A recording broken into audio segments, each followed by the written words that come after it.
Hey Google, pwede ko bang habulin yun? Huwag kang maghabol kung iniwan ka na, tanga. Masasaktan ka lang, ulol. Kaya maraming di makamove on. Dahil iniwan na nga, maghahabol pa. Pag iniwan ka, senyales na yun na hindi ka gustong panghabang buhay. Kaya huwag kang tanga. Naku po Google, kung tilan yung tanong ko ang dami mo namang sinabi personalan na yun O ito na lang Google, bayan ko na lang yung tanong ko kasi iba naman yung tinutumbok mo Baka makasagot ito na lang. Pwede ba akong sumiksik dito, Google? Huwag mong ipagsiksikan ang sarili mo, bobo. Kung wala ng space para sa'yo, dumistansya ka na lang, tanga. Kung patuloy mong ipagsiksikan ang sarili mo, masasaktan ka lang sa mga makikita mo. Napakatindi naman ng Google na mga part. Nagtatanong lang naman ako, ang dami-dami ng sinasabi. Kaya update nyo na Google nyo, tapos subukan nyo na rin magtanong kung matino yung Google nyo. Baka ganto rin Google nyo, baka mapamura din kayo.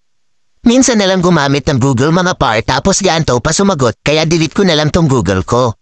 Kaya hanggang dito na lang tong video ko mga par, nakaka-boysit kasi tong Google. Muli matsala sa inyo mga par.